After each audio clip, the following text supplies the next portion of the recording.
characteristics that influence teachers' decision. Learner characteristics is used in the science of learning and cognition to designate a target group of learners and define those aspects of their personal, academic, social, or cognitive self that may influence how and what they learn. It is important for instructional designers as they allow them to design and create tailored instructions for a target group. But what are those characteristics that influence teachers' decision? First, we have personal characteristics. When we say personal characteristics, it basically refers to the demographic information of the learners such as the age, gender, maturation, language, socioeconomic status, the cultural background, and specific needs of a learner. Second, we have the academic characteristics. It is more about the education and learning-related terms such as the learning goals of an individual or of a group, their prior knowledge, educational type, and educational level. Third, we have the social and emotional characteristics. It relates to the group or to the individual with respect to the group. Examples are group structure, place of an individual within the group, sociability, self-image, and the mood. The fourth and the last is the cognitive characteristics. It relates to things such as attention span, memory, mental procedures, and intellectual skills, which determine how the learner perceives, remembers, thinks, solves problems, organizes, and represents information in his or her brain. So there they are. Those are the four characteristics of learners that influence a teacher's decision.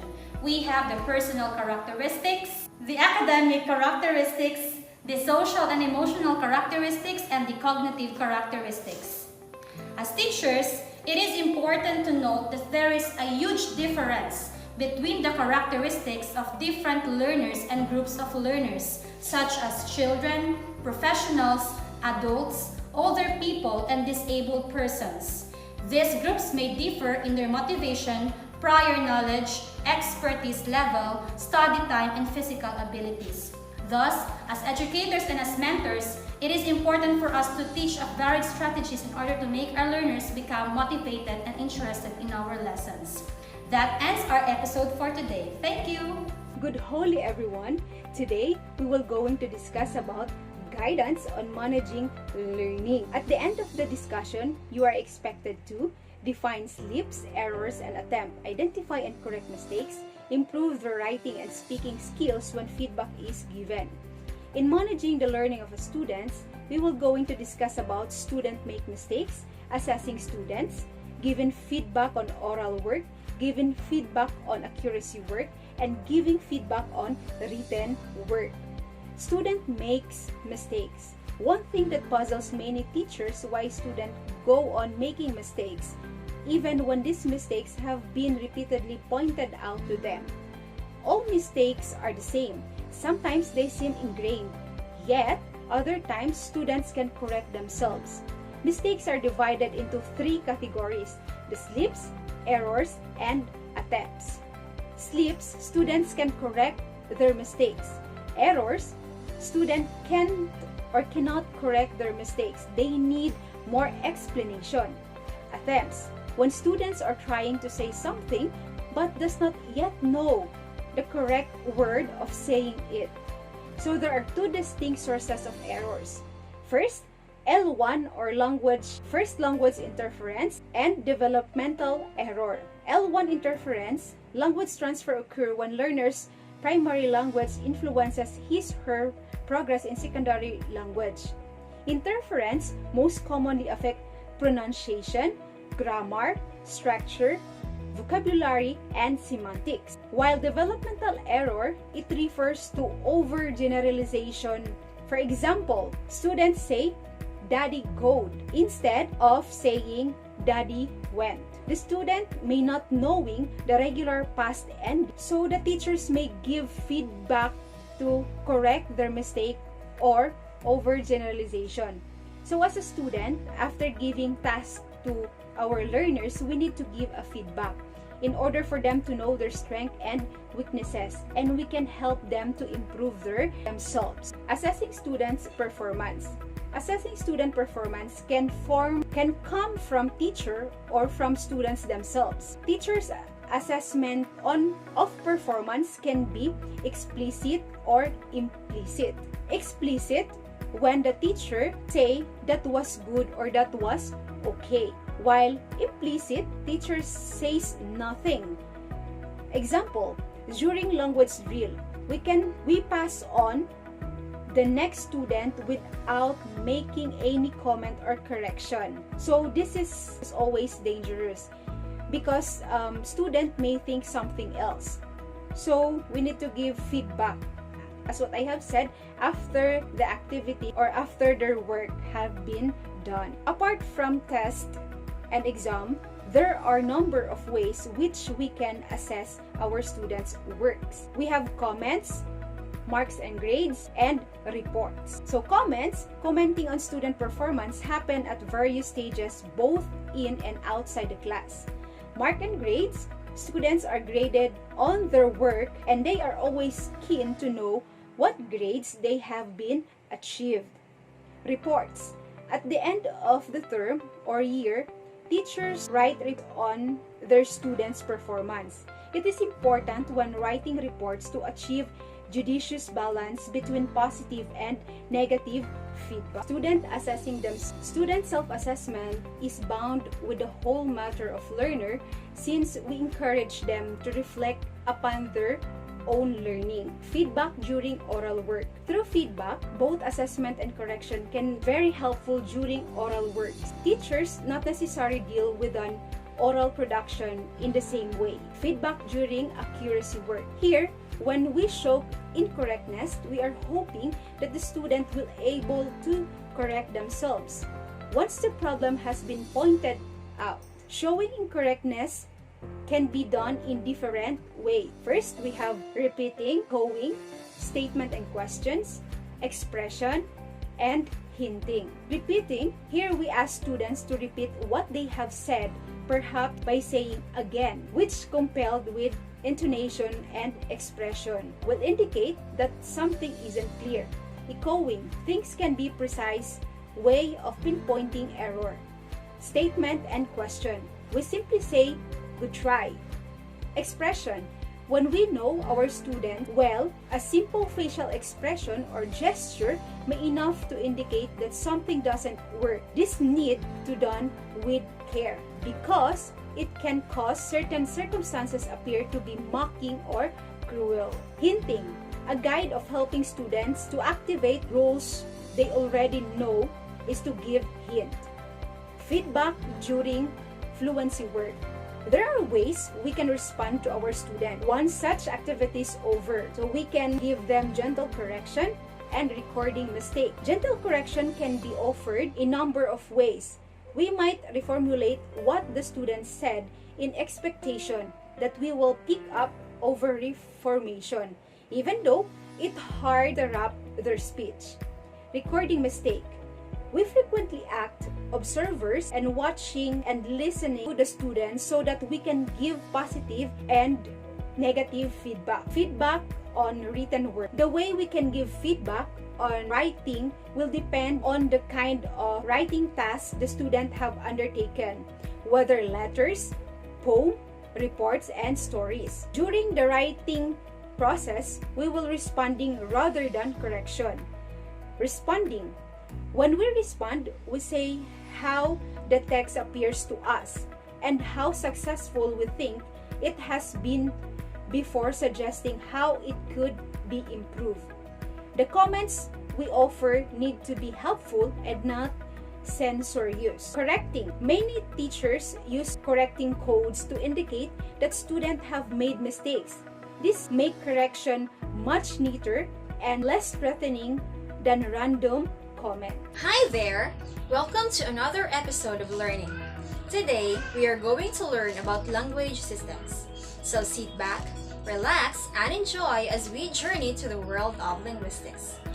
Before we begin, we have two objectives for this lesson. These are to define language systems and to enumerate practical teaching ideas. In this video, we are going to discuss teaching specific aspects of language and teaching language systems. To challenge our brain, let us play Guess the Gibberish game. Form a word from the nonsense words. These are the mechanics of how are we going to play the game. Read the random words that will appear in your screen. Speak aloud until you guess the right word or words, and answer before the time runs out. You may use your chat boxes. The correct word is language system. Language system or language skills is the terminology many teachers use to talk about the different key subject areas involved in language learning. These systems or skills typically relate directly to the language.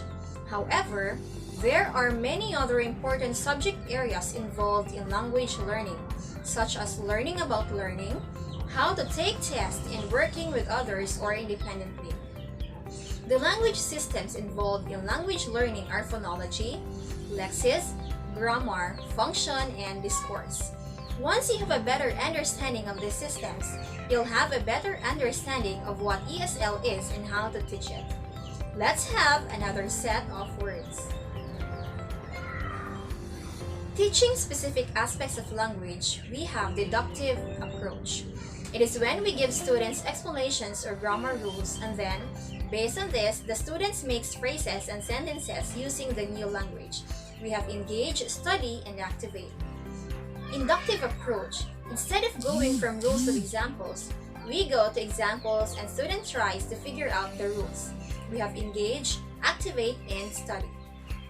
One of the clearest way of explaining the meaning of something is by showing it.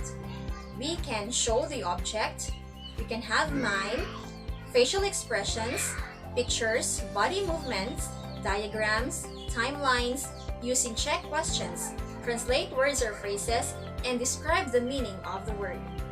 Let us have another set of words. In explaining language construction, we may teach stress by demonstrating beating time with our arms. For intonation pattern, it is demonstrated by drawing the tune in the air. We also have written explanations and the use of flashcards. We also have practice and controlled practice, and this helps students internalize how language is constructed. We have different examples of how to teach language system. One way of teaching grammar is to explain and practice procedures. If we use discovery approach, we'll let students look at the language and come with their own conclusion. Next one is teaching pronunciation. Using different intonation patterns or stress, phrases, punctuations, exercises, songs, chants, rhymes, and tongue twister. The most important thing to remember in teaching is that students should have as much opportunity as possible to listen to spoken English. Teaching vocabulary. For beginners, teachers may use explain and practice procedure. Hold up the picture and model the words, and as students learn more, we conduct response drill with the use of flashcards and let them give the correct word. For classes, almost complete beginners, assuming that students know different lexical items, the one way of exploiting it is to let the class build their own vocabulary or tree diagram. Next is we have teaching language functions. We have back chaining, building up phrases from the end. Teaching language system or language skills is the terminology many teachers use to talk about the different key subject areas involved in language learning. There are two approaches for introducing students the aspects of language. They are deductive, we have explain and practice, and inductive or the discovery activities. One way of teaching grammar is to explain and practice procedures and have discovery approach. In teaching pronunciation, using different intonation patterns or stress phrases, punctuations, exercises, songs, and chants is mostly used. Teaching vocabulary, explain and practice, and flashcards, vocabulary trees, and diagrams. Since language is a system of sounds, words, patterns, and etc. used by humans to communicate thoughts and feelings according to Oxford Advanced Learner's Dictionary 1989, we have to teach what and how the system works. In teaching language system, it is a must to take consideration the appropriateness or the system to be taught to certain students regarding their age, level of competence, psychological, social, and economic aspects. And that's it for today. Thank you so much for your time. See you all again for another fun learning adventure. This is Aileen Cepeda from Team Lengua Franca saying, do your best and God will do the rest. Bye-bye! Good morning, good morning, good morning, everyone! I am your teacher today, Teacher Queen Ivory M. Vigafreya. Our topic for today is all about the practical teaching ideas or the 6 essential ideas for teaching English creatively. For our objectives, at the end of the session, the learners will be able to enumerate practical language teaching ideas and explain the 6 essential ideas for teaching English creatively. Teaching is the process of attending to people's needs, experience, and feelings, and intervening so that they learn particular things and go beyond the given. Teaching strategy generalized plan for a lesson or a lessons which includes structures, decides the learner's behaviors in terms of goals of instructions and an outline of tactics necessary to implement the strategy according to Strasser 1964. Here are the 6 case ideas you can use to incorporate into your classroom all year long. Number 1. Teach through play. Have you ever participated in a relay race where one of your legs is tied to one of your partners and you run onward into the finish line? Imagine trying to dance when you have that kind of restrictions on your body. That's kind of what it's like when you're so focused on our agenda and its outcomes that we don't take time to play in class. Play is fun and freeing. It allows students to engage with English in a low-stakes, entertaining settings. It creates positive association with the language and provides the space for unique ideas or new questions to come to the surface. But unstructured playtime can also devolve quickly into chaos. How can you incorporate play into the ESOL classroom without the risk of wasting of class period?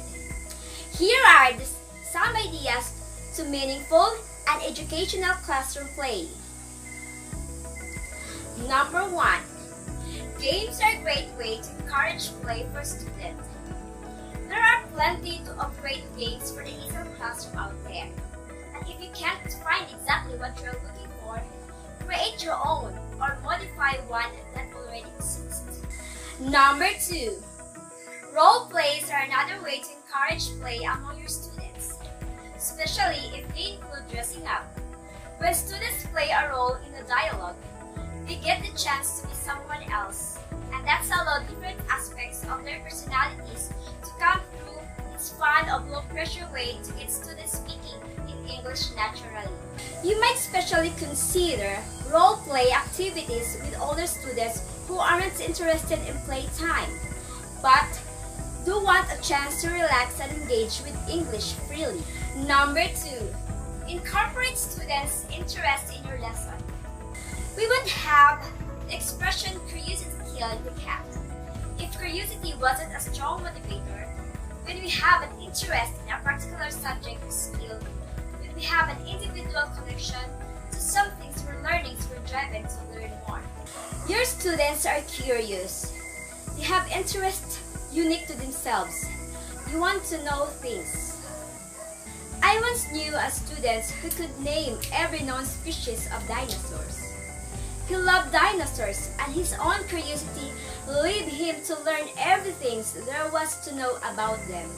Take advantage of curiosity students already have by noting what interests them, what they ask questions about what they have to do in their free time.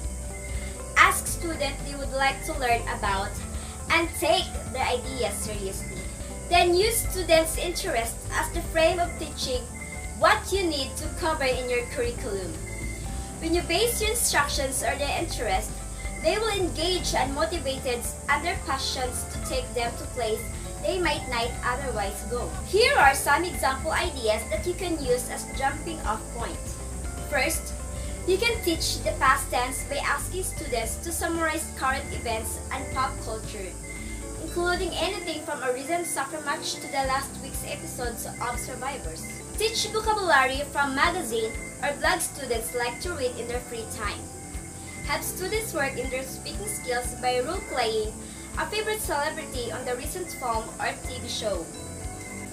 Celebrate students' accomplishment.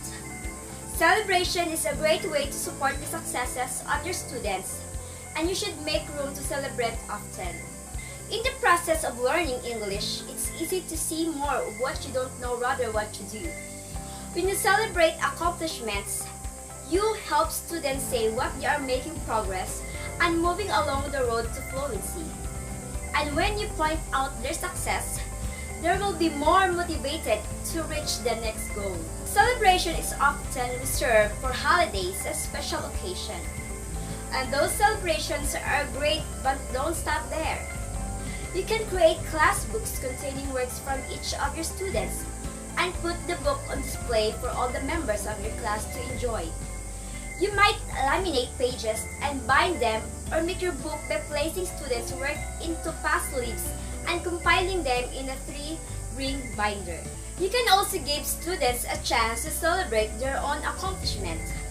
Consider scheduling regular open mic time with students can share their English success. By celebrating your students' accomplishment, they will feel valued, supported, and freer to express themselves in English in the future. Number 4. Conduct classroom experiments. They are not just for a science class. Fun classroom experiments can be an exciting, creative way to get students speaking and thinking in English.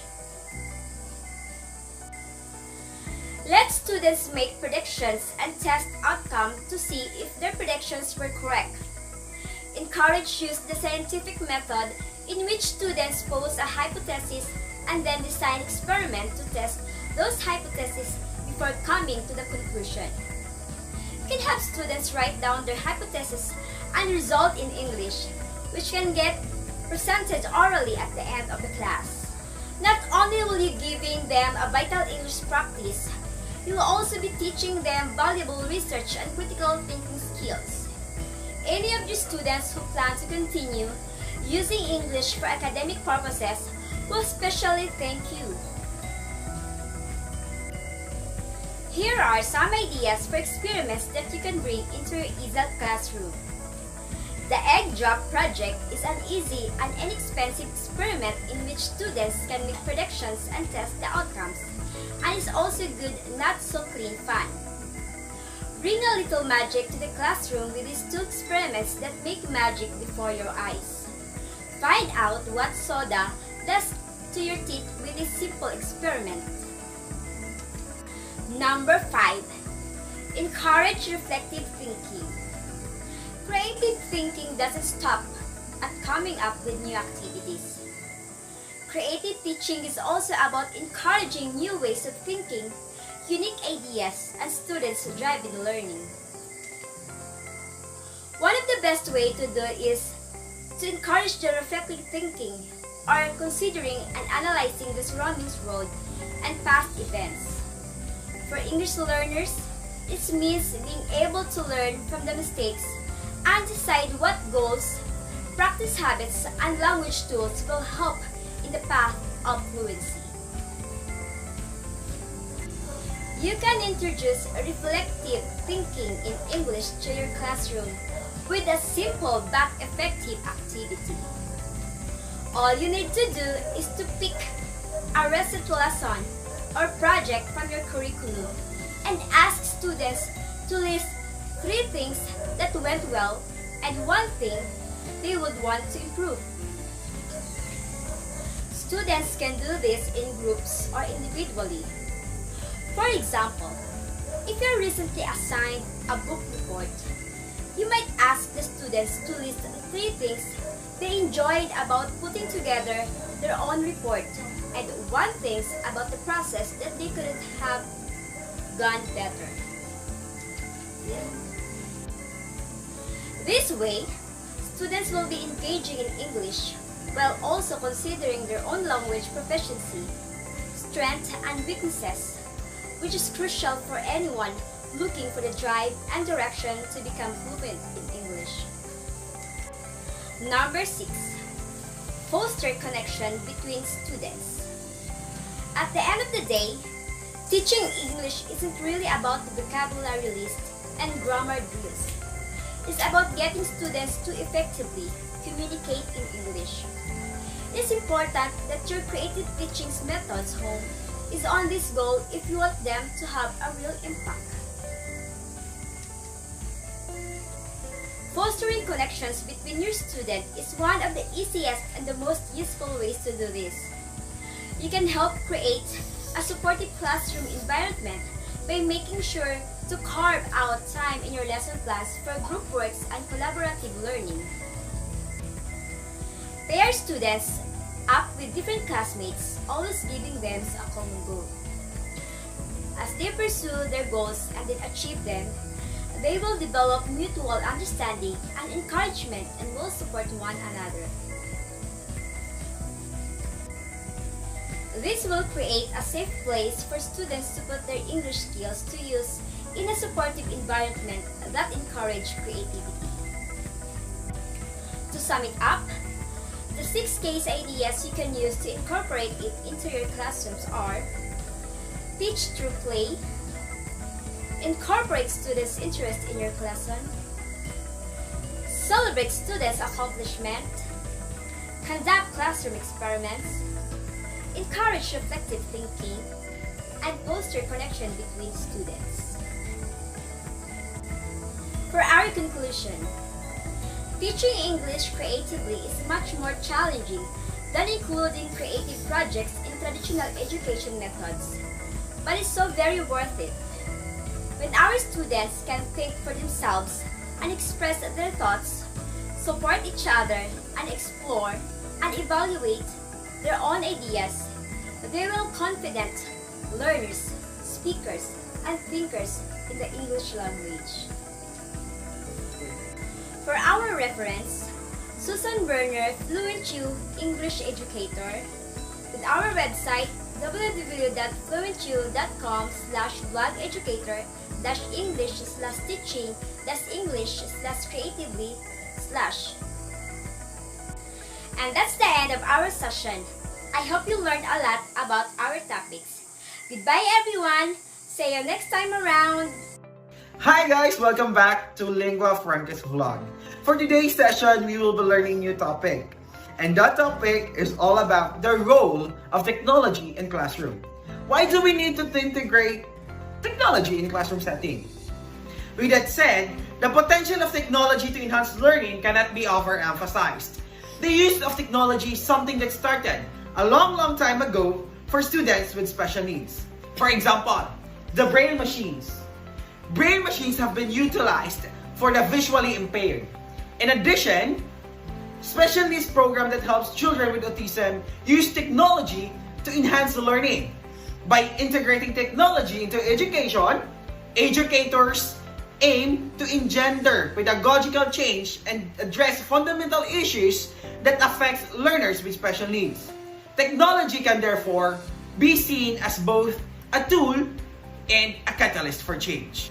Today, technology used to improve and facilitate learning can be found everywhere, living under conceptual factors to decide, such as unequal access to technological innovations and connected technologies across schools and districts.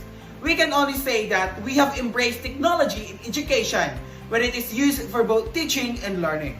With that incorporation of technology into schools, the main purpose is to change how teachers and students gather, access, analyze, present, and transmit information.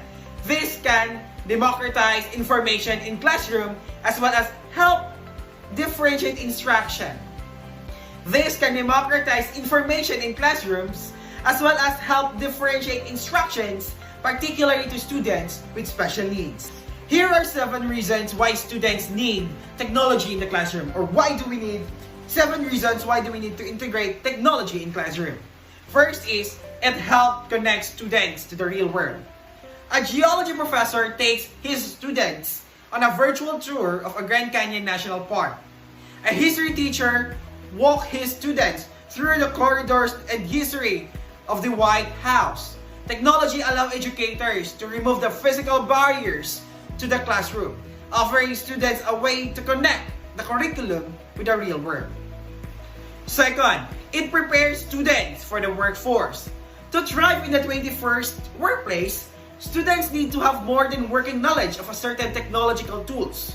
For example, electronic calendars, web pages, teleconferencing, electronic whiteboards, etc.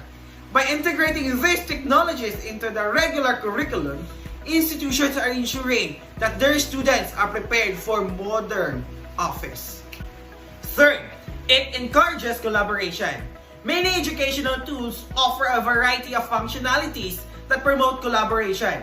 For example, Skype provides a way for students to hold virtual meetings with classmates from anywhere in the world.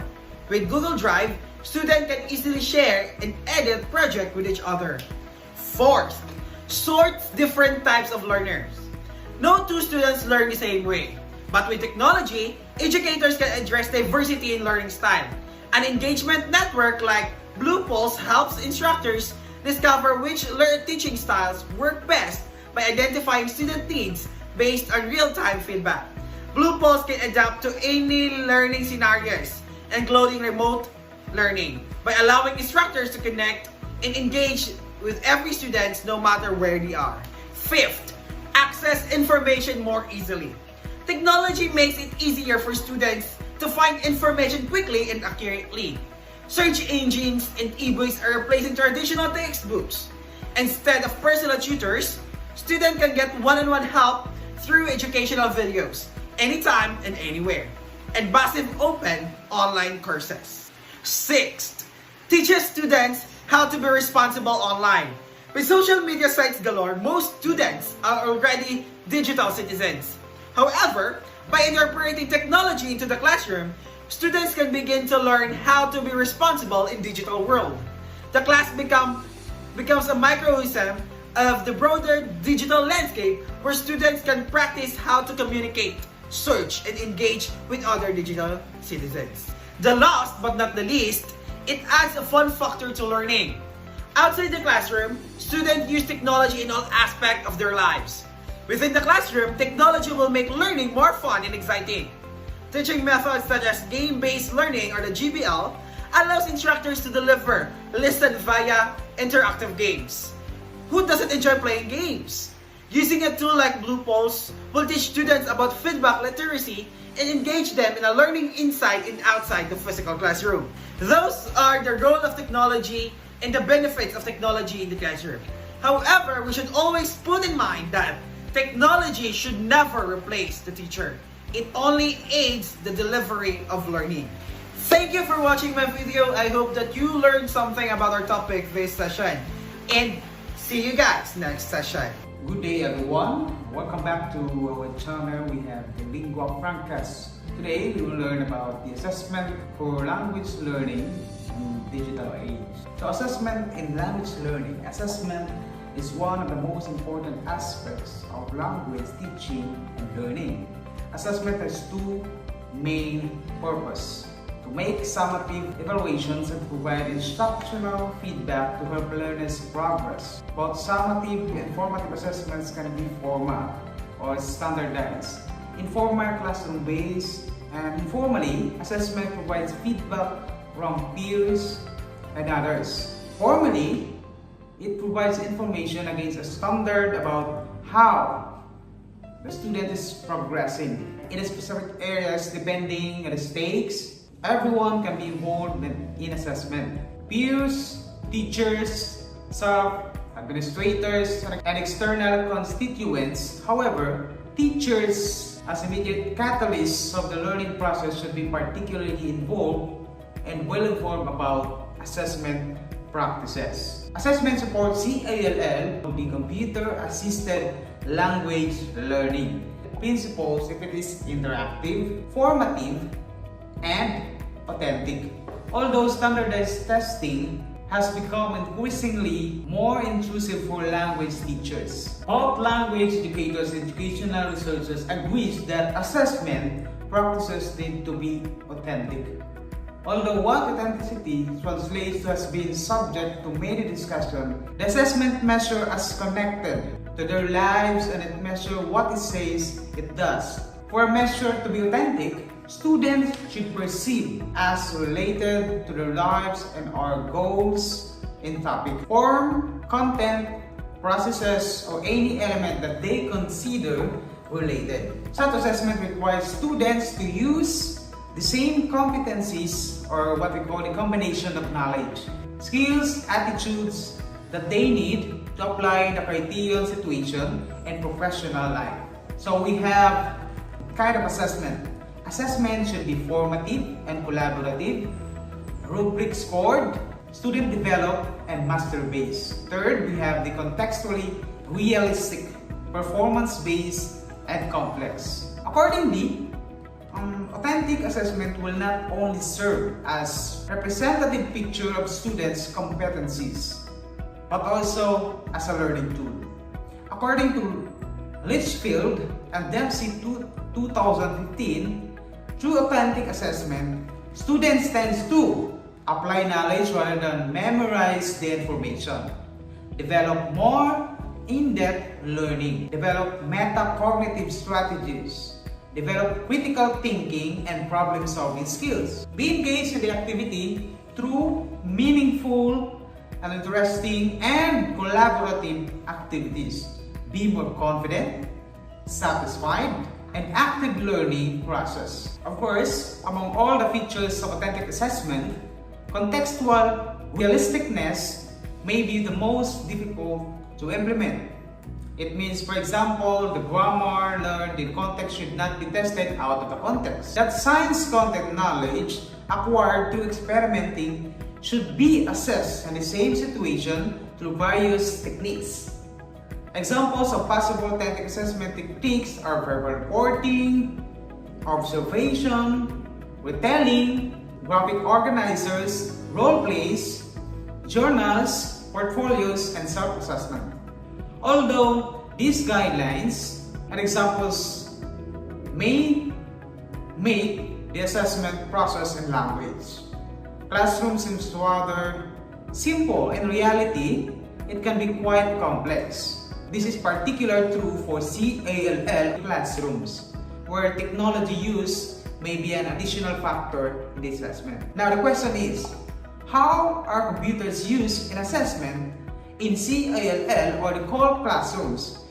Generally, they are used in three ways. First, computers are used to perform the actual assessment or to help carry out assessment. For example, some CALL software programs can assess learners based on number of questions they answer correctly. In addition, computers can help in assessment by allowing learners to post their products to the web, to feedback, or send their output electronically. Comment from external evaluators can be counted part of the project grade. Furthermore, the computer can be used to create rubrics and record observations and reflections. They can also help teachers and students to keep a running total points earned during assessment to help teachers record, weigh, summarize, and report on student progress. Example of commonly used assessment tools includes computer-based tests. We have the spreadsheets, grading programs, online applications, learning apps, rubric making software, and mainly iOS or Android-based application. We also have Nearpad, Play Pause It. Likewise, in all learning management systems such as Canvas, we have the Blackboard and Moodle. Second, teachers assess the product and process of the students' work with and through computer. In other words, computer-enhanced tests and students complete the work process that they use while completing the task can be assessed. The assessment focus is the same as for the language learning tasks that are produced with other tools. However, because CALL projects may have multiple components such as sounds, visuals, text, graphics. Assessing a multimedia presentation developed in a team and may require the teacher to consider and evaluate criteria that would not be used to evaluate printed essay. Third, computers can create a VIA. So what is a VIA? In which students or test takers can be assessed more authentically. In other words, the computer can simulate a real-life situation via high-fidelity graphical 3D technologies where a contextualized response from the test taker can be elicited. For instance, if a student's greeting skills need to be assessed, a VIA can create an immersive context where the test takers meets virtual characters in a simulated real-life venue, such as restaurant, and needs to react to the situation. This interaction can contextualize the assessment task in, for instance, a content-based language classroom where the language is a vehicle for content learning. VIA produces a wide variety of ECS products for machine automation, mainly used in data communication and motion control. Okay, so that's the end of my vlog. Thank you for listening about the assessment for the language learning in the digital age. Okay, but before you end this video, do not forget to like and subscribe Lingua Franca's channel. Huwag kalimutang pindutin ang ating notification bell. Salamat and God bless everyone. Bye-bye. Hello everyone! We're back with our new episode entitled English as a Global Language.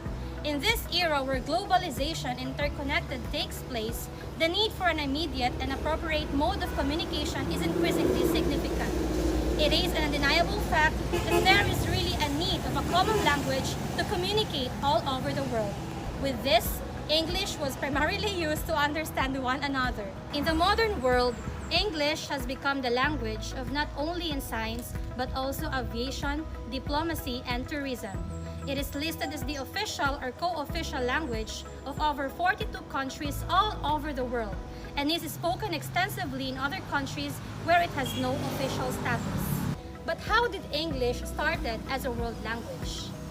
Based on its historical context, the result of the Industrial Revolution, which paved the way for Britain's economic predominance in the 19th century, the English language spread quickly all across the world. The strong political and military predominance of the US after World War II made way for a substantial economic and cultural influence that displaced French from the sphere of diplomacy and fixed English as the standard language for international communication. Thus, British colonialism in the 19th century and American capitalism and technological progress in the 20th century were undoubtedly the main causes for the spread of English throughout the world. Good morning, everyone. Our lesson for today is all about English as a world language. We all know that English plays a predominant role in the field of education all over the world.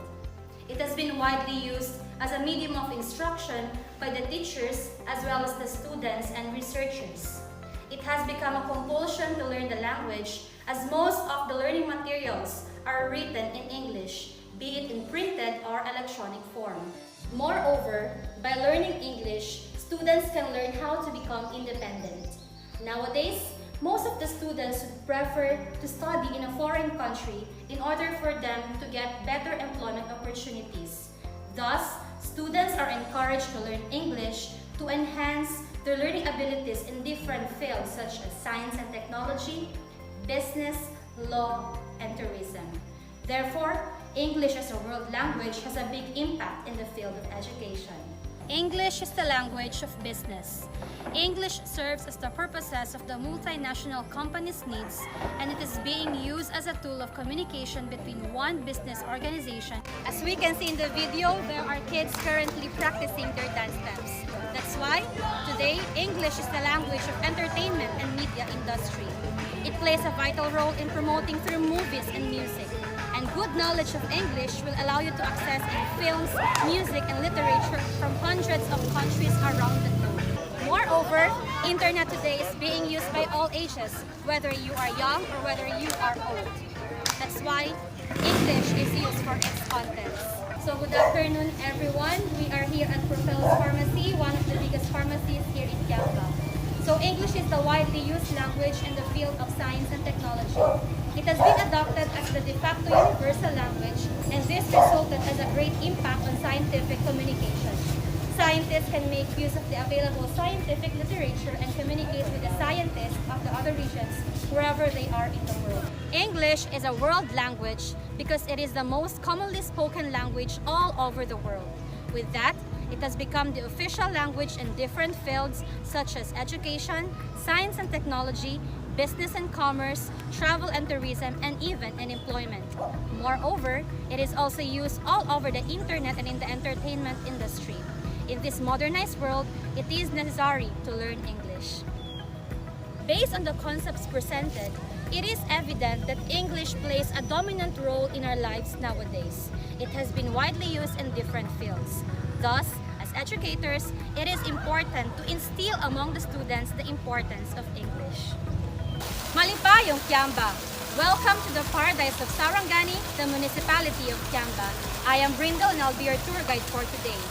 As much as travel and tourism is both related to international and national levels, English is the most commonly used language by all travel and tourism departments, companies, and agencies. When visiting a country, there must be one language that should be used to communicate and interact with one another. In that way, traveling will be more fun and convenient. Good morning, everyone, and today we will talk about the teaching language skills. One definition of language is a system of symbols that permit people to communicate or interact.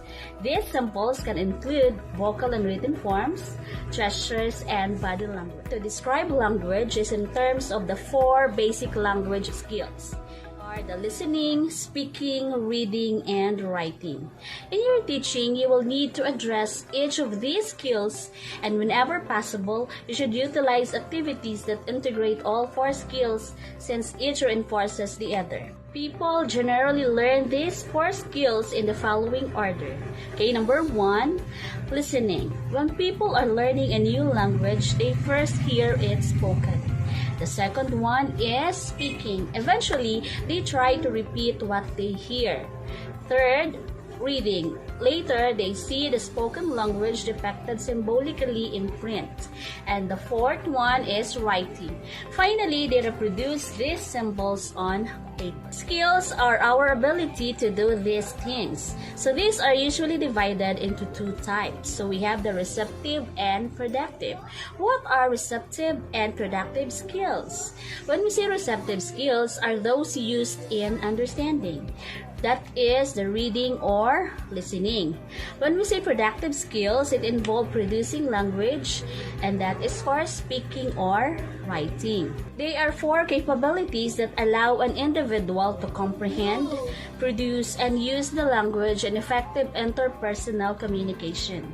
They are most often acquired in order of listening first, then speaking, then possibly reading and writing. Having a good English level means to understand and to produce the language. So we should teach and develop all the four language skills in our students. Four basic language skills: listening, reading, speaking, and writing. Okay, when we say teaching listening skills, listening is a very important skill. It is the queen of all four skills as it helps students to speak, communicate with others, and learn vocabulary and grammar. Second, receptive language skill, which includes the following three levels in sequence. The first one is getting the primary, directed meaning of a word, idea, or sentence. Second, getting what the writer is trying to say to us between the lines without actually stating it. The third one is analyzing what the writer says. For writing, there are also three steps. The first one is publishing students' writing. The second one is classroom. The third one is drawing pictures based on the writing. It is generally accepted that receptive skills should come before productive skills. However, it is important to remember that communication is interactive and requires the use of all skills most of the time. Dividing language into skill areas for teaching and evaluation purposes does not necessarily reflect how language is really used. Ideally, learning materials have a multi-layered skills approach where all skills are combined and covered in a realistic way. Okay, I hope that you have learned something today. That would be all. Goodbye.